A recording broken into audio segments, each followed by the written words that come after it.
I'm sorry I can't be with you, but it is good to have the chance to wish you well for these discussions. This week I'm visiting Indigenous communities in the Torres Strait and on the tip of Cape York. It's the first visit by a Prime Minister to this region in 18 years. I'm here to listen because not all wisdom resides in Canberra, and listening to those with practical experience does make for better public policy.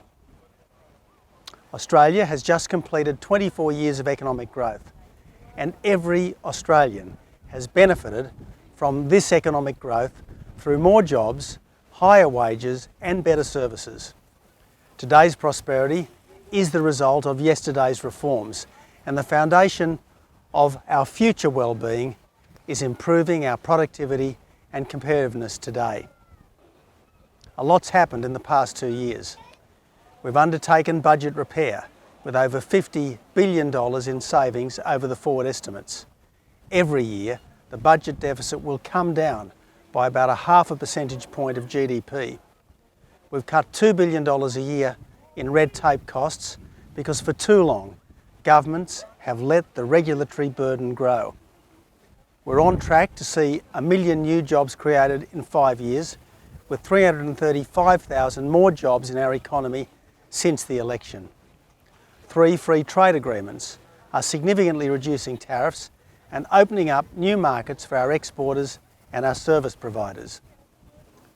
Regrettably, the passage of the China FTA through the Parliament is not assured. My government will fight for this because this agreement is essential to Australia's long-term economic future.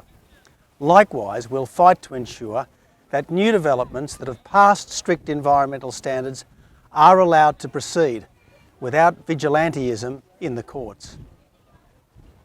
Only a few months ago, the government announced major reforms to Australia's pension system. These reforms will see 170,000 pensioners with modest assets receive pension increases in the order of $30 a fortnight, while at the same time saving the budget $2.4 billion. But there is more work to be done. This government wants lower, simpler, fairer taxes, but that means getting spending down further. Tax reform is an important national debate, and I hope that this summit will play a part in it. We're also working closely with the states and territories towards reform of our federation. As you know, prosperity and opportunity go hand in hand, but to ensure tomorrow's economic growth, we must continue to reform our economy today. I wish you well with your deliberations.